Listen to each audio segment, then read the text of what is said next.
हरे कृष्ण। नमयों विष्णुपादाय कृष्णपृष्ठाय भूतले श्रीमते भक्तिवेदांत स्वामिन् इति नामिने। नमस्ते सारस्वती देवे गौरवाणी प्रचारिणे निर्विशेष शून्यवादी पाश्चात्य देशतारिणे। हरे कृष्ण। আমাদের শ্রী শ্রী প্রহ্লাদ নৃসিংহদেব লীলা কথার আজ তৃতীয় পর্ব। তো বিগত দিনে আমরা হিরণ্যকশিপুরের কঠোর তপস্যার ফলস্বরূপ প্রায় অমরত্বের বর প্রাপ্তি এবং তারপরে হিরণ্যকশিপুরের সর্বত্র সন্ত্রাসের কথা আলোচনা করেছিলাম। তো ভগবানের সৃষ্টির লীলাতে সেখানেও অদ্ভুত অদ্ভুত সমস্ত লীলার পরিবেশন আমরা দেখে থাকি। অসুরের যেমন সৃষ্টি হয় তেমনি সেই অসুরের সংহারও হয় এবং অসুর সৃষ্ট হয়, সংহার হয়, এর মাঝে বহু তত্ত্বকথা, বহু শিক্ষা কথা আমরা দেখে এসছি বিভিন্ন যুগের, সত্য, ত্রেতা, দাপর, এমনকি কলিযুগেও। তো যখন হিরণ্যকশিপু মান্দার পর্বতে তপস্যা করার উদ্দেশ্যে গমন করেছিল, তো তখন হিরণ্যকশিপুর স্ত্রী কয়াধু সে গর্ভবতী ছিল। তো অরক্ষিত হিরণ্যকশিপু ভবন এইটা দেখে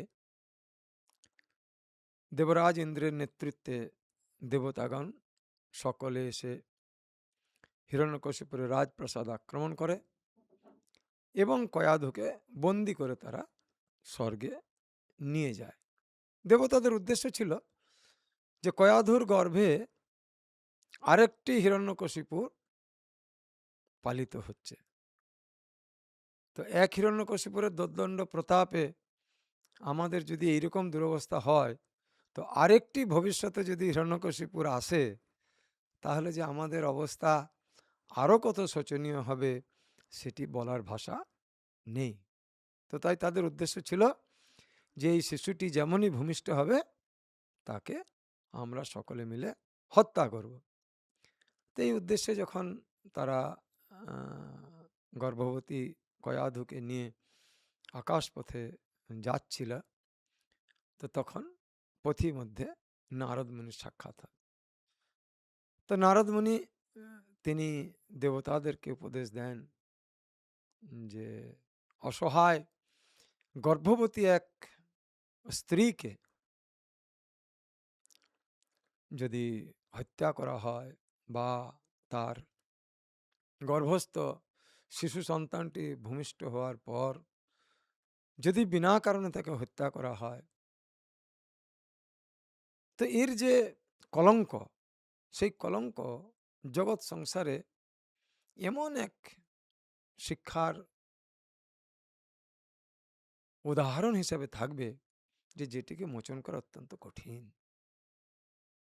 তো তাই দেবতারা সমগ্র জগতে পূজিত, তাদের এমন কোনো ঘৃণ্য বা অপরাধমূলক কার্য সম্পাদন করা উচিত নয় যেটি লোকশিক্ষার পক্ষে একটি অত্যন্ত মন্দ উদাহরণ হিসাবে পরিগণিত হয়। তো দেবর্ষি নারদ বা নারদ মুনিকে সকলেই শ্রদ্ধা করেন। তিনি হচ্ছেন বিশ্ববন্দিত, শুধু না সমগ্র লোকবন্দিত। তো তাই দেবতারা নারদ মুনির এই উপদেশে তারা বিরত হলেন এবং নারদ মুনি কয়াধুকে নিয়ে তার আশ্রমে নিয়ে গেলেন। সেখানে তিনি কয়াধুর লালন পালন, যত্ন ইত্যাদি যেমনভাবে সম্পাদন করা উচিত তিনি করেছিলেন। এবং সেই সময়ে মাতৃগর্ভে যে শিশু ছিল আমরা জানি তিনি হচ্ছেন মহাভাগবত প্রহ্লাদ। তাকে দিব্য জ্ঞান সম্বন্ধে যে উপদেশ কয়াধুকে তিনি দিতেন, সেই দিব্য উপদেশগুলি মাতৃগর্ভে প্রহ্লাদ সমস্ত শ্রবণ করতেন। অর্থাৎ মানব জীবনের প্রকৃত উদ্দেশ্য ভগবত ভক্তি সম্পাদন এবং এই জড় জগতের যে বন্ধনের দ্বারা আবদ্ধ জীব জগৎ সংসারে এত কষ্ট দুঃখ দুর্দশা ভোগ করে, তার একমাত্র কারণ যে আমাদের এই জড়জগৎকে ভোগ করার বাসনা, এবং এই ভোগ করার বাসনা কর্মফলজনিত কারণে যে আমরা দুঃখ ভোগ করি, এর থেকে একমাত্র মুক্তির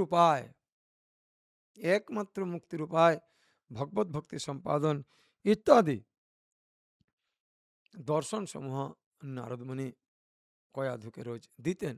এবং জড়জাগতিক জীবন থেকে ভগবত ভক্তি সম্পাদনের মাধ্যমে কিভাবে মুক্তি লাভ করা যায়, এই সমস্ত শিক্ষাগুলি প্রহ্লাদ মাতৃ গর্ভে থাকার সময় থেকেই শ্রবণ করে তার শিক্ষা লাভ করেছিলেন। কিভাবে করেছিলেন এখন প্রশ্ন হতে পারে, যে মাতৃগর্ভে শিশু তো তখন বোধ শক্তি তো দূরের কথা, পরিপক্কতায় লাভ করে না।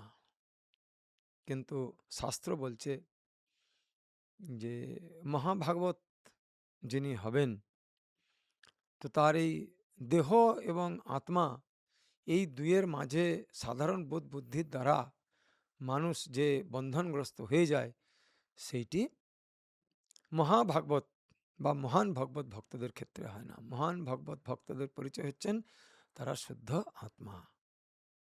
তো শুদ্ধ আত্মার সঙ্গে দেহের যদি কোনো সম্পর্ক না থাকে, সম্পর্কিত না হয়, তাহলে পরে সে যে অবস্থাতেই থাকুক না কেন,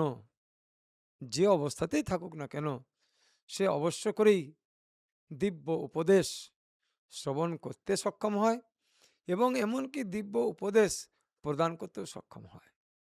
আমরা মহান ভগবত ভক্ত ভীষ্মদেবের সরসজ্জার লীলাতেও আমরা এটা দেখতে পাই, যে সেখানে মৃতপ্রায় অবস্থায় ভীষ্মদেব সরসজ্জায় শায়িত ছিলেন, কিন্তু ভগবান শ্রীকৃষ্ণের নির্দেশে তিনি রাজধর্ম, বর্ণাশ্রম ধর্ম, ভগবত ভক্তি ইত্যাদির সমস্ত দার্শনিক পুঙ্খানুপুঙ্খ জ্ঞান তিনি ওই কুরুক্ষেত্রের রণাঙ্গনে সরসজ্জায় থাকার অবস্থায় বিতরণ করেছিলেন। তো সেখানে ভগবানের এই উদ্দেশ্য ছিল যে ভগবত ভক্ত যেই হবেন, অর্থাৎ এইরকম শুদ্ধ ভগবত ভক্ত যে হবেন, তো তাকে জগৎ সংসারের কোনো প্রতিকূল অবস্থা, কোনো পরিস্থিতি তাকে প্রতিহত করতে পারে না। সর্বদাই সে স্বাভাবিক, অবিচলিত এবং অবিকারী অবস্থায় অবস্থান করতে পারেন। তো তাই প্রহ্লাদ মহারাজ মাতৃগর্ভে গর্ভ অবস্থাতে থাকা সত্ত্বেও তিনি এই সমস্ত দিব্য ভগবত ভক্তি সম্পন্ন জ্ঞানগুলি অনুধাবন করতে পেরেছিলেন, হৃদয়ঙ্গম করেছিলেন এবং মনে রেখেছিলেন।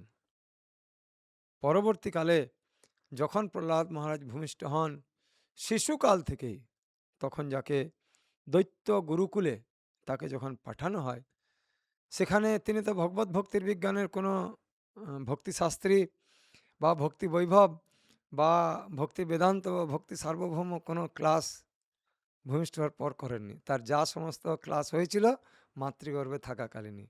তো তিনি সেই সমস্ত কোর্স সম্পন্ন করার পরে দৈত্য গুরুকুলে অত্যন্ত শিশু অবস্থা থেকে, বালক অবস্থা থেকে তিনি যখন দৈত্য গুরুকুলে যাওয়া শুরু করেছিলেন, অর্থাৎ তার পিতার নির্দেশে যখন গেল, তো সেখানে তিনি তার এই সহপাঠীগণ, অর্থাৎ দৈত্য বালকগণ, সহপাঠীগণকে তিনি সেখানে নারদমুনি ঠিক যেভাবে তাকে শিক্ষা প্রদান করেছিলেন, সেখানে শ্রীমদ্ ভাগবতমে শ্রীল সুখদেব গোস্বামী লিখছে যে উবাচ তান স্ময়মান স্মরণ মদ অনুভাসিতম।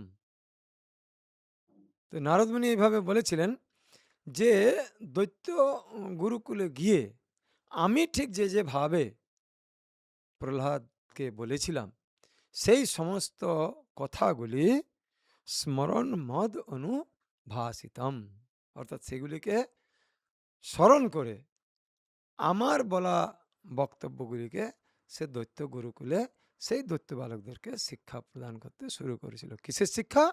ভগবত ভক্তির শিক্ষা। তাহলে হিরণ্যকশিপুর একদিকে বিষ্ণু ভক্তির প্রবল বিরোধী, বিষ্ণু হত্যায় সে উন্মত্ত, অপরপক্ষে একই পরিবারের শুধু নয়, সেই পিতার সন্তান রূপে সে একজন প্রবল বিষ্ণু ভক্ত, বিষ্ণুর অনুরক্ত। এই যে পরস্পর বিরোধী বৈচিত্র্য, এইটি হচ্ছে ভগবানের অপরিসীম লীলা। হরে কৃষ্ণ, হরি বল। আজ এই পর্যন্ত।